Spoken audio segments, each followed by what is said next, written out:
Russia ने इनको invite किया एक दफा। ये रशिया गए वहां पे ऑफिशियल टूर पे, इनकी धर्मपत्नी बोली मुझको भी जाना है, तो बोले प्रधानमंत्री को बुलाया, प्रधानमंत्री की धर्मपत्नी को नहीं बुलाया। बोले लेकिन मेरे भी इच्छा है। ठीक है, इन्होंने अपने पर्सनल तनख्वाह से पैसे निकाले, उसकी टिकट कटाई अपनी पत्नी की, उनको ले गए रशिया। और रशिया जब गए वहां पे तो उन्होंने इनके स्वागत में खूब रंगारंग कार्यक्रम रखे। वहां रशियन ऑफिशियल ने एक बैले डांस ऑर्गेनाइज किया, वहां बोल्शोई नाम का थिएटर होता है कैसा, वहां पे बैले डांस बहुत अच्छा चल रहा। अच्छा, अंधेरा हो जाता पूरे हॉल के अंदर और वहां पे बैले डांस आप समझ रहे हैं वो चल रहा होता है, और बैले डांस चल रहा, अंधेरा हो, जैसे ही बत्ती जली तो देखा शास्त्री जी वहां है नहीं, उनकी कुर्सी खाली। तो इनकी सिक्योरिटी में हड़कंप मच गया, सारे उधर भाग के देखने लगे और बाहर गए, ढूंढा शास्त्री जी, देखा पार्क में जाके बेंच पे अपना बैठ के डायरी पे कुछ लिख रहे। पत्नी आई, सिक्योरिटी आई, पूछे क्या कर रहे हैं? तो शास्त्री जी बोले कि भाई देखो, मेरे को सिंपल सी बात है, नृत्यांगना जो वहां थी उनकी टांगे नंगी थी, उन्होंने पूरे कपड़े पहने नहीं थे।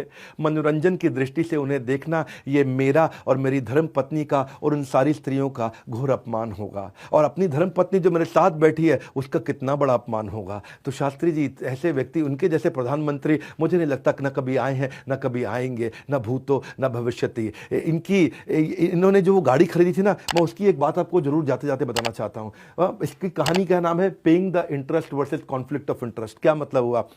शास्त्री जी ने कर्जे पे गाड़ी ली थी, अपनी पत्नी को पहले बता दिया था, हाँ सुनो मेरी प्रिय धर्म पत्नी, अगर मैं शरीर छोड़ दूंगा तो ये जो है ना, बैंक वाले मुझसे बहुत प्रेम करते, तुमसे लोन वापस लेंगे नहीं, लेकिन तब उनकी बात मत मानना। वही हुआ, ताशकंद फाइल्स, ताशकंद के अंदर शास्त्री जी का देहांत हो गया, वो किसी को पता नहीं, मैं उसकी बात अभी करूंगा आपसे।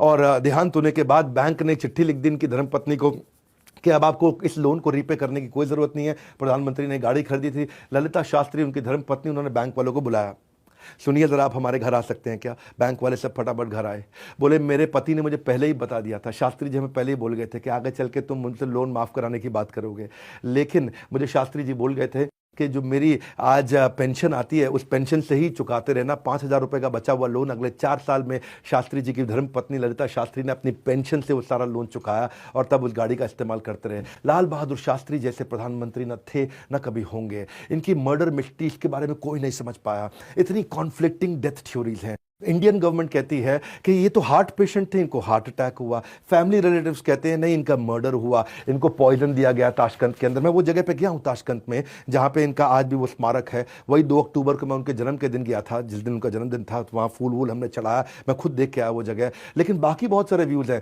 कुछ लोग कहते हैं रशियन इंटेलिजेंस KGB ने इनको मारा, कुछ कहते हैं अमेरिकन इंटेलिजेंस CIA ने इनको मारा, इतनी सारी कॉन्स्पिरेसी थ्योरीज हैं। कुछ कहते हैं ये इंडियन पॉलिटिकल कॉन्स्पिरेसी थी, किसी और को प्रधानमंत्री बनना था इसलिए उनको मरवा दिया गया। इतने सारे प्रश्न जिनका कोई उत्तर नहीं है। क्यों इनका शरीर जब वापस देश में आया तो वो काला और नीला पड़ चुका था पूरी तरह। हार्ट अटैक से तो शरीर काला नीला नहीं पड़ता है ना, इसका